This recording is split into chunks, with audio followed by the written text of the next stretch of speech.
ಏನು ಹೇಳಬೇಕು ಅಂತ ಗೊತ್ತಾಗ್ತಿಲ್ಲ. ಇಡೀ ಕುಟುಂಬದಲ್ಲಿ ಅವರೇ ಆಧಾರ ಸ್ತಂಭ. ಮನೆಯಲ್ಲಿ ಆಗು ಹೋಗುಗಳು ಎಲ್ಲ ನೋಡ್ತಿದ್ದಾರೆ ಅವರು. ಇವತ್ತು ನಮ್ಮ ಜೊತೆ ಇಲ್ಲ ಅನ್ನೋದು ಭಾಳ ದುಃಖ ತರಿಸುವಂಥ ವಿಷಯ. ನಮ್ಮದು ಮದುವೆ ಆಗಿ 41 ವರ್ಷ ಕಂಪ್ಲೀಟ್ ಆಯಿತು. ಆಗ್ಲಿಂದನೂ ನೋಡಿರೋ ಅಂಥವ್ರು. ಇವತ್ತು ಅವರು ಯಾರಿಗೂ ಅತ್ತೆ ಅನ್ನೋ ರೀತಿಯಲ್ಲಿ ಇರ್ತಿರಲಿಲ್ಲ. ಮಾತೃನ ರೂಪದಲ್ಲೇ ಇರ್ತಾಯಿದ್ರು. ಮನೆಯಲ್ಲಿ ಅವ್ರಿಗೆ 4 ಜನ ಗಂಡು ಮಕ್ಕಳು, 2 ಹೆಣ್ಮಕ್ಳು, 2 ಅಳಿಯಂದಿರು, 4 ಜನ ಸೊಸೆಯರು. ಎಲ್ಲರನ್ನೂ ಸಮತೋಲನದಲ್ಲಿ ತೂಗಿಸ್ಕೊಂಡು ಮೊಮ್ಮಕ್ಕಳುಗಳ್ನ ಮತ್ತು ದೊಡ್ಡ ಸಾಹೇಬರು. ಇವತ್ತು ನಾವು ಹೆಸ್ರು ಹೇಳೋಕೆ ಒಂಥರ ಇದು ಅವ್ರ ಹೆಸರು. ದೊಡ್ಡ ಸಾಹೇಬ್ರದ್ದು ರಾಜಕಾರಣ ಆಗು ಹೋಗುಗಳು, ಮನೆಗೆ ಬರೋವಂಥ ಜನ, ಆಮೇಲೆ ನಡೆಯುವಂಥ ಕಾರ್ಯಕ್ರಮ ಫಂಕ್ಷನ್ನು ಅಟೆಂಡ್ ಆಗೋದು, ದೇವಸ್ಥಾನದ ಪೂಜೆ ಪ್ರತಿ ಒಂದೂ ಅಟೆಂಡ್ ಮಾಡ್ತಾಯಿದ್ರು. ಒಂಥರ ನಮಗೆ ಅನ್ಸೋದು ಅವ್ರ ವಯಸ್ಸಿಗೆ ಮೀರಿ ಮಾಡ್ತಾಯಿದ್ದಾರೆ ಅಂತ. ಅದೇ ರೀತಿ ಮಾಡ್ತಾಯಿದ್ರು. ಎಲ್ಲ ಒಂದು ಯಾರು ಮನೆಗೆ ಬಂದು ಕರೆದಿರ್ತಾರೆ ಅಂಥವ್ರ ಮನೆಗೆ ಹೋಗದೇ ಇರ್ತಿರಲಿಲ್ಲ. ಮಾತ್ರ ಹೋಗಿ ಅವ್ರ ಮಕ್ಕಳುಗಳ್ನ ಮದುಮಕ್ಕಳನ್ನ ಅರಸಿ ಅವ್ರಿಗೇನಾದರೂ ಉಡುಗೊರೆ ಕೊಟ್ಟು ಅಕಸ್ಮಾತ್ ಊಟ ಮಾಡಿಕೊಂಡು ತಾಂಬೂಲ ತಗೊಂಡು ಮನೆಗೆ ಬರ್ತಾಯಿದ್ರು. ಆ ಥರದ್ದು ಒಂದು ಇದು ಹಾಸನ ಜಿಲ್ಲೆಗೆ ತುಂಬ ಒಡನಾಟ. ಅವರ ತವರ ಮನೆಯೂ ಹಾಸನ ಜಿಲ್ಲೆನೇ, ಯಜಮಾನ್ರ ಮನೆಯೂ ಹಾಸನ ಜಿಲ್ಲೆನೇ. ಹಾಗಾಗಿ ಅವ್ರಿಗೆ ಇಲ್ಲಿ ಅವಿಭಾಜ್ಯ ಸಂಬಂಧ, ಇವಿಲ್ಲಿ ಅವಿಭಾಜ್ಯ ಸಂಬಂಧ. ಈ ಒಂದು ಹೊಳೆನರಸೀಪುರ ತಾಲೂಕು ಹಾಸನ ಜಿಲ್ಲೆ. ಹಾಸನ ಜಿಲ್ಲೆ ಅಲ್ದೇ ಕರ್ನಾಟಕದಿಂದ ಯಾರೇ ಕೋಲಾರ ಕಡೆಯವರಾಗಲಿ, ಚಿತ್ರದುರ್ಗ ಕಡೆಯವರಾಗಿರಲಿ, ಅಥವಾ ಈ ಕಡೆ ಎಲ್ಲಿ ಮೈಸೂರು ಭಾಗದವರಾಗಿರಲಿ, ಅಥವಾ ತುಮಕೂರು ಭಾಗದವರಾಗಿರಲಿ, ಯಾರೇ ಬಂದು ಅಮ್ಮ ನಾವು ಇಂಥವ್ರು ಅಮ್ಮ ಹಿಂಗಂದ್ರೆ ಹಾಂ ಹೌದಪ್ಪ ಕೂತ್ಕೊಳ್ಳಿ. ಅವ್ರು ಏನು ವಿಮರ್ಶನೆ ಮಾಡ್ತಿರೋ ತರ್ಕನೇ ಮಾಡ್ತಿದ್ದಿಲ್ಲ. ಕೂತ್ಕೊಳ್ಳಿ, ಅವ್ರಿಗೆ ಕಾಫಿ ಕೊಡಿ, ತಿಂಡಿ ಕೊಡಿ, ಊಟ ಕೊಡಿ.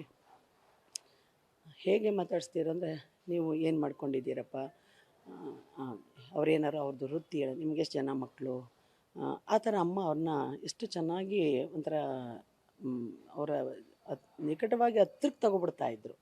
ತಗೊಂಡು ಮಾತಾಡಿಸಿ ಅವ್ರ ಕುಟುಂಬದ ಬಗ್ಗೆ ಕೇಳಿ ಮಾಡಿ ಅವ್ರಿಗೆ ಅದೇ ಒಂದು ಸಂತೋಷ. ನಾವು ಹೋದಾಗ ನಮ್ಮ ಹೆಂಡತಿ ಮಕ್ಕಳನ್ನೆಲ್ಲ ಕೇಳಿದ್ರು, ಅದು ಅವ್ರಿಗೆ ಸಂತೋಷ. ಅದು ಇವತ್ತು ಇಷ್ಟೊಂದು ಜನರು ಮನಸ್ಸನ್ನು ಗೆದ್ದಿದ್ದಾರೆ. ಇಷ್ಟೊಂದು ಜನರು ಪ್ರತಿಯೊಬ್ಬರಿಗೂ ಅಮ್ಮ ಬೇಕು, ನಮ್ಮನ್ನು ನೋಡಬೇಕು ಅಂತ ಅನ್ನಿಸ್ತಿದೆ ಅಂದರೆ ಅದು ಅಮ್ಮನ ನಡವಳಿಕೆಯಿಂದ. ಹಾಗಾಗಿ ನಮ್ಮ ಮಾವವ್ರಿಗಂತೂ ತುಂಬ ಬೆನ್ನೆಲುಬಾಗಿದ್ದರು. ಪ್ರತಿಯೊಂದೂ ಮನೆಯಲ್ಲಿ ಯಾವ ಆಗು ಹೋಗುಗಳು, ನಡೆಯೋ ಫಂಕ್ಷನ್ಗಳು ಯಾವುದೇ ಇದ್ದಿದ್ರೂ ಮನೆ ಜವಾಬ್ದಾರಿ ಹೊರ್ತಾಯಿದ್ರು. ಮನೆಯಲ್ಲಿ ಸೊಸೆಯರುಗಳ್ದಾಗಲಿ, ಹೆಣ್ಮಕ್ಳದ್ದಾಗಲಿ ಪ್ರತಿಯೊಂದು. ಕಳೆದ ಸ್ವಲ್ಪ ದಿವಸದಿಂದ ಅವ್ರಿಗೆ ಉಸಿರಾಟದ್ದು ತೊಂದರೆ ಇತ್ತು. ಹಾಗಾಗಿ ಹಿಂದೆ ಒಂದು ಸಲ ಅಪೋಲೋ ಹಾಸ್ಪಿಟ್ಲಲ್ಲಿ ಕೂಡ ಅಡ್ಮಿಟ್ ಮಾಡಿದ್ದು.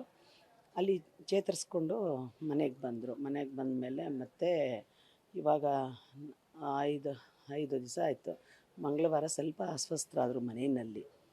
ಆಮೇಲೆ ನಾವು ಬುಧವಾರ ಅಡ್ಮಿಟ್ ಮಾಡಿದ್ದು ಮಣಿಪಾಲ್ ಹಾಸ್ಪಿಟಲಿಗೆ. ಸೊ ಈ ಸಲ ಸ್ವಲ್ಪ ಸಿವಿಯರ್ ಒಂಥರ ತುಂಬ ಉಸಿರಾಟಕ್ಕೆ ಭಾಳ ತೊಂದರೆ ಇತ್ತು.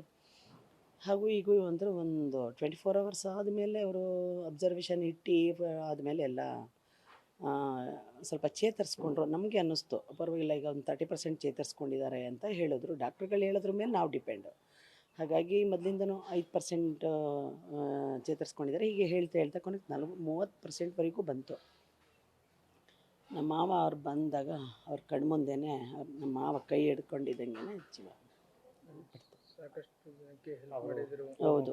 ಅವರು ಮನೆಗೆ ಯಾರೇ ಬಂದರು, ಈಗ ಅವ್ರ ಮಕ್ಕಳು ನಿರುದ್ಯೋಗಿಗಳು ಡಿಗ್ರಿ ಮಾಡಿದ್ದಾರೆ ಅಂತ ಬಂದರೆ ಎಲ್ಲೋ ಒಂದು ಔಟ್ಸೋರ್ಸು ಕೆಲಸದ್ದು ಜಾಬ್ದು ಹೇಳಿ ಎಲ್ಲೋ ಒಂದು ಕೆಲಸದ್ದು ಹೇಳಿ ಕಳಿಸ್ಕೊಡ್ತಾಯಿದ್ರು. ಅವ್ರಿಗೇನಾದ್ರು ಸಂಬಳ ಬರೀ 12,000 ಕೊಡ್ತಾನೆ, ಇಲ್ಲಪ್ಪ ಮನೆ ಕಡೆ ಬಡವ ಇದ್ದಾನೆ, ಇನ್ನೊಂದು 2-3 ಸಾವಿರ ಹೆಚ್ಚಾಗಿ ಕೊಡಿ, ಈ ಥರ ಹೇಳಿ ಮತ್ತೆ ಕೊಡಿಸೋರು. ಆಮೇಲೆ ಯಾರು ಮದುವೆ ಮಾಡ್ತಾಯಿದ್ದೀವಿ, ಮನೆ ಕಡೆ ಸ್ವಲ್ಪ ಆರ್ಥಿಕ ಪರಿಸ್ಥಿತಿ ಕಷ್ಟ ಅಂದರೆ ಅವರಿಗೆ ಮದುವೆ ಸ್ವಲ್ಪ ಇಷ್ಟು ಅಷ್ಟು ಅಂತ ಹೇಳ್ತಿರ್ಲಿಲ್ಲ, ಸುಮ್ಮನೆ ತಂದು ಕೊಡ್ತಾಯಿದ್ರು. ಈ ಥರದ್ದೆಲ್ಲ ಭಾಳ ಮಾಡಿದ್ದಾರೆ. ಅಂದರೆ ತುಂಬ ಅವ್ರು ಏನಾರು ಆಸ್ಪತ್ರೆ ಬರ್ತಾರೆ, ನೀವು ಮನೆಯಿಂದ ಅಡುಗೆ ಮಾಡ್ಕೊಂಡು ತಂದು ದೇವೇಗೌಡರು ಬಂದ್ರು, ಅಮ್ಮವ್ರು ಬಂದ್ರು, ಹೌದು, ತಿಂಡಿ ಊಟ ನೀವು ತಂದು ಅವ್ರಿಗೆ.